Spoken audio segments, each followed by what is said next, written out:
Netflix has no political agenda of any kind. I would tell you that. Well, then why is your children's program so full of this highly sexualized, highly controversial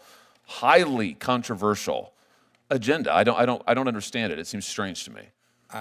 Respectfully, Tonight's hearing erupted into a tense confrontation as Josh Hawley questioned Ted Sarandos about jobs, unions, and what children are watching online. What started as a routine policy discussion quickly escalated into a sharp exchange about labor, media influence, and parental control. Here's what happened and why it matters. Let's slide in. If you find this political breakdown interesting, please give me a thumbs up and as well like and subscribe for more. This is Mr. Sarandos. If I could just start with you, let's continue to talk a little bit about the labor impacts here, if we could.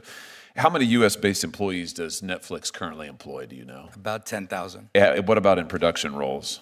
Well, it's a fluid number, but we've had about 155,000 production jobs. About now on our originals at any given time. I don't know the number exactly, sir. I can follow back with your staff though. Warner Brothers, how many U.S. production jobs?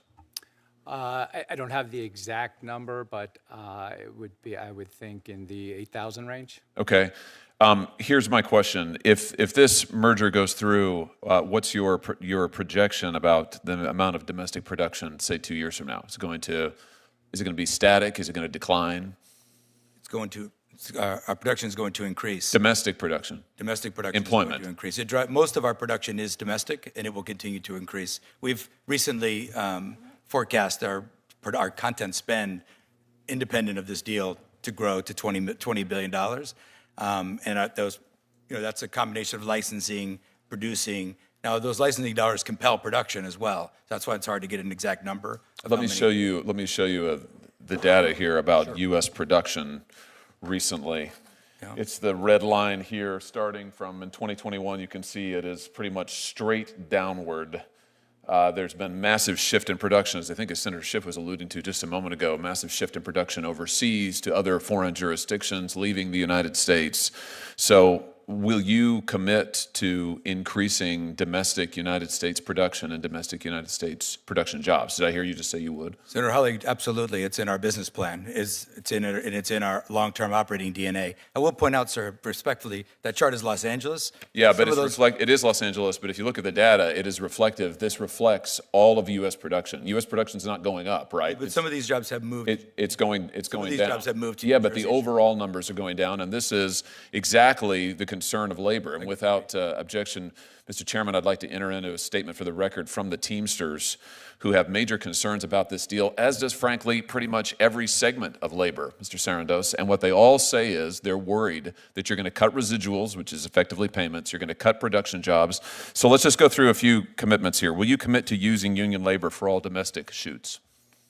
We do use union labor. Will you commit to using it in the future for all of your domestic shoots if this deal goes through? Senator Hawley, we do use, this is the most unionized industry in America, and we use union labor on all our production. And you're going forward. I'm looking for a commitment. You have my commitment. Will you commit to a 45-day or longer theatrical release window for major Warner Brothers films? Senator Hawley, I just said that I would do that under oath, so yes. Good. And will you commit to fairly compensating your workers in the industry with residual payments? Well, top of market payment has been Netflix's business philosophy since we started operating over 25 years ago. Listen, what you have been routinely accused of compressing and reducing residuals, it's one of the biggest objections to labor to this deal. So let's see if you can lay that to rest today. Will you commit to full residuals? Senator Hawley, I would like to tell you this is a very complicated answer because we prepay. That's usually on the way to no. That's usually a way of saying no. So I'm looking for yes. Senator Hawley, I understand this is not a yes or no answer. It kind of is, though. It kind of isn't because and we were going to sit down with the unions. You're disappointing me. Starting in the next few days, sir, we're sitting down with the unions for new contract talks that start actually in 3 days. That's a complicated, long no. I would really hope it would be yes. Okay. Are you asking me to commit to residuals in the traditional form? Because I don't think that applies in many cases. That's why I'm getting there. All right. Well, I think you've got some work to do on that, Mr. Sarandos, and I would hope that you'd reconsider your position. Before my time expires, I want to ask you about something else related to children. Why is it that so much of Netflix content for children promotes a transgender ideology? Almost half of your content for children, I'm talking about minor children now, I'm not talking about teenagers, minor children, promotes a transgender ideology agenda. I was just looking at the data here from your various series.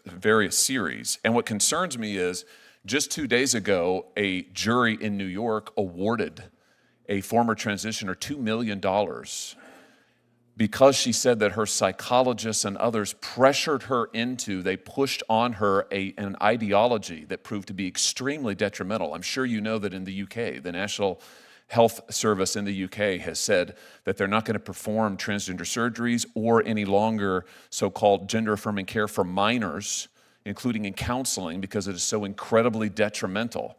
Our own HHS has come forward with similar findings this past year, yet if you turn on Netflix, you'll find that an enormous amount, and I say this as a parent with 3 young children, an enormous amount of your children's programming has this ideology and agenda in it. Is this an advocacy position for Netflix? Is this an ideological commitment you have? I mean, why is this? Senator Hawley, Netflix has no political agenda of any kind.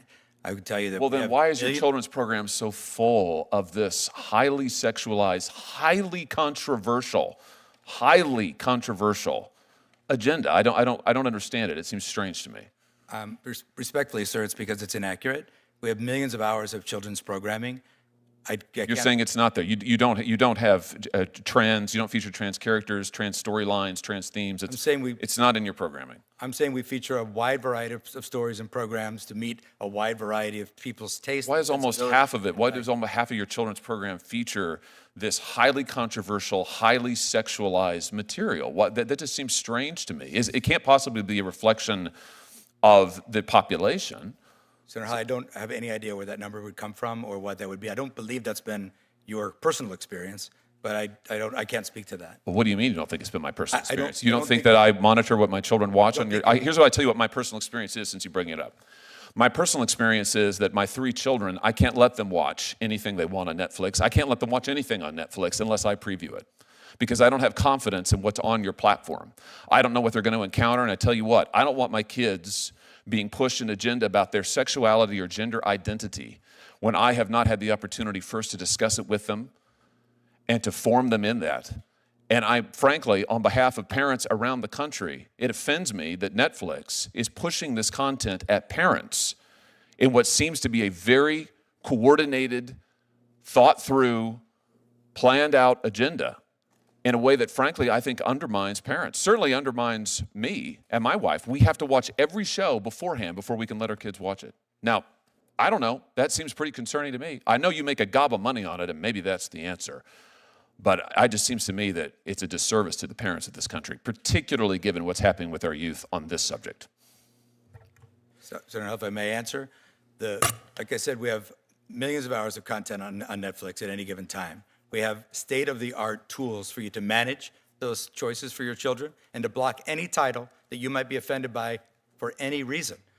So we are parents at Netflix as well. We share all your concerns about raising kids and also the ability to raise them as you see fit in your household and anyone else's household as well. My concern is that you don't share my values or those of many other American parents, and you want the United States government to allow you to become one of the largest, if not the largest, streaming monopolist in the world.